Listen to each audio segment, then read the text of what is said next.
So I'm going to show you how to extend the timeline of your project because you're going to be working on the same project, and you already have that title sequence from last week. So what you're going to do is just open up the same project and add to the timeline and start with line 1. And then later you're going to add line 2 and then line 3. So you can also go back at any time and change the title sequence. You can change any part of it you want throughout the rest of the semester, but it's going to be a lot better if you just open up one file and keep adding to it.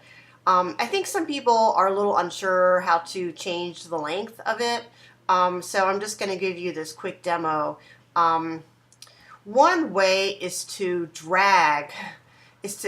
actually click down and drag the timeline. You have to click on it, and you kind of click and hold on it until you see this little rectangle. See how there's like an orange rectangle around it? It might be a little hard to see. So when you do that, you can just move this orange rectangle to any place on the timeline you want. And then that adds frames. So I'm going to do it again. I'm going to do it right here. So I extended the part where I'm going to put my name, and I just extended the background. So now it looks like this. Another thing you can do is you can go to the keyboard and do F5.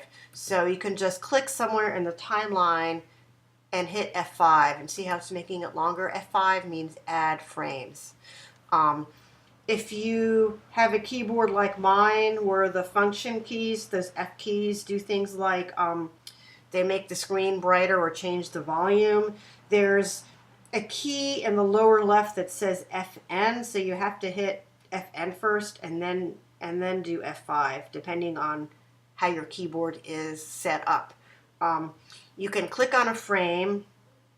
You can right click or control click and do insert frame. It's a little off the screen, but it's just underneath this menu, in this menu.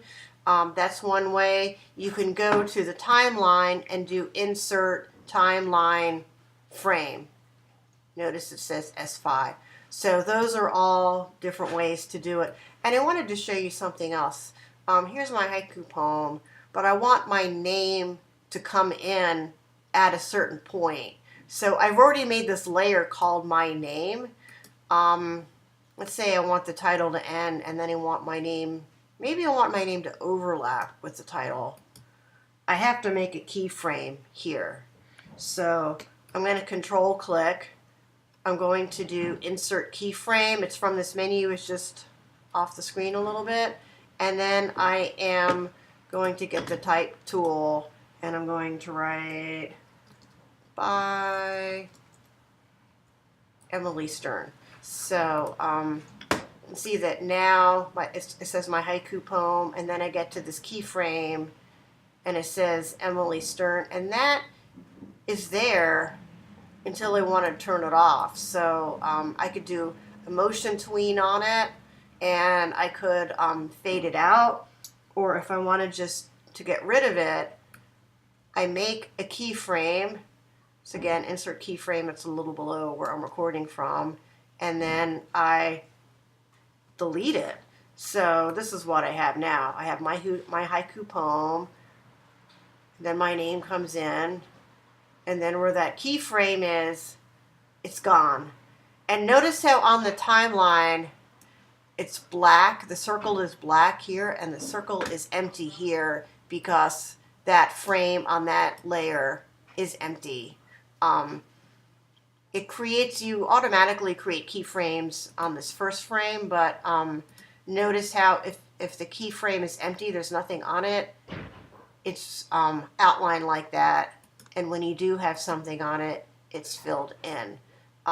Something else you can do, you can select frames kind of downward like that, and then you can add frames to it. So that's something else you can do. So hopefully that will help you add frames, and you can keep adding and adding and adding and adding. I would encourage you to really slow parts of it down.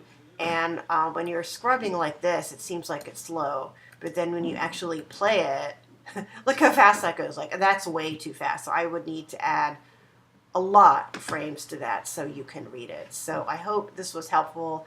I'm really looking forward to seeing what you do for next week.